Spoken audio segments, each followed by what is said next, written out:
Assalamualaikum warahmatullahi wabarakatuh.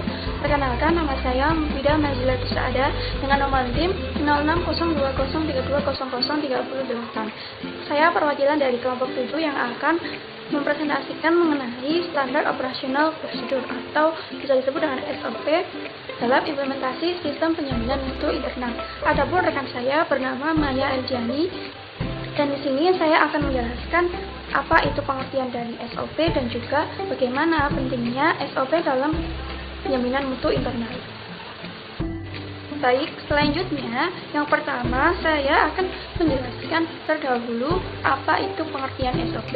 Standar Operational Procedure atau disebut SOP ini merupakan proses dokumentasi yang dimiliki suatu perusahaan untuk memastikan bahwa layanan dan produk disampaikan atau diberikan secara konsisten setiap waktu.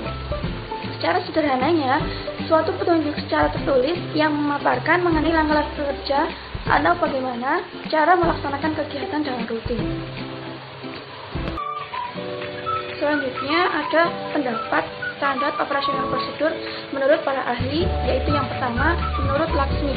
Menurut Laksmi, standar operasional prosedur ini merupakan dokumen yang berhubungan dengan prosedur yang dikerjakannya secara kronologis guna menuntaskan suatu pekerjaan yang berfungsi untuk mendapatkan hasil kerja yang efektif dari pekerja dengan biaya serendahnya. Yang kedua, menurut Sailendra 2015, menurut Sailendra, standar operasional prosedur ialah pedoman yang dipakai untuk membenarkan bahwa aktivitas operasional organisasi maupun perusahaan.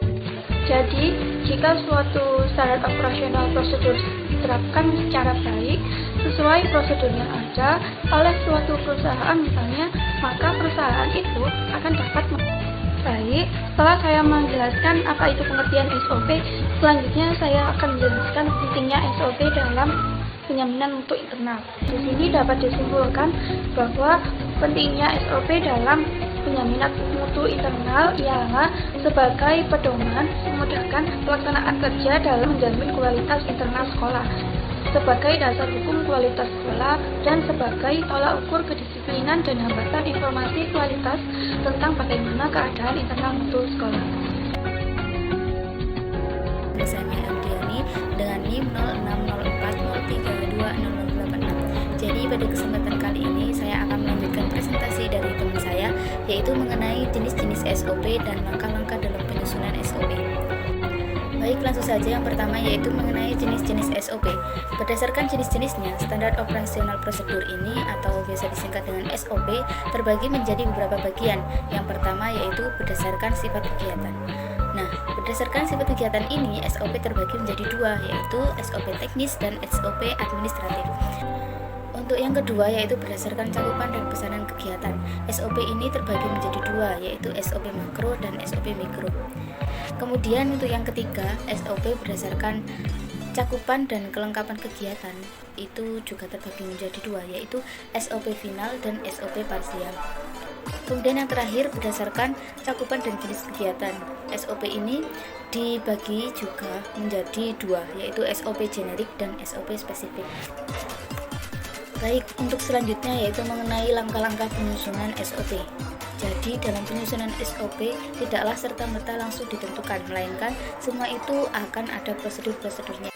Adapun beberapa langkah-langkah yang diperlukan dalam menyusun SOP, yaitu yang pertama ada tahap persiapan, di mana hal ini akan berisi mengenai kebutuhan dasar, apa yang harus diketahui, mengevaluasi dari kebutuhan tersebut, serta menetapkan kebutuhan dan alternatif lainnya. Kemudian untuk tahap yang selanjutnya atau tahap yang kedua yaitu tahap pembentukan tim organisasi. Untuk tahap yang ketiga yaitu ada tahap perencanaan, di mana dalam hal ini berisi tentang beberapa konteks seperti menyusun strategi dan metode kerja, menyusun program kerja rinci, serta pedomannya.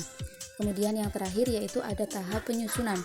Dalam tahap ini, langkah yang akan diperlukan ialah dengan pengumpulan informasi terkait dengan metode pendekatan pengumpulan, yaitu dengan pendekatan sistem atau resiko kegiatan, serta mengumpulkan informasi pelengkap lainnya. Oke teman-teman semuanya, mungkin itu saja yang dapat saya dan ingin saya sampaikan. Kurang lebihnya kami mohon maaf yang sebesar-besarnya. Akhirul kalam, wassalamualaikum warahmatullahi wabarakatuh. Bye-bye.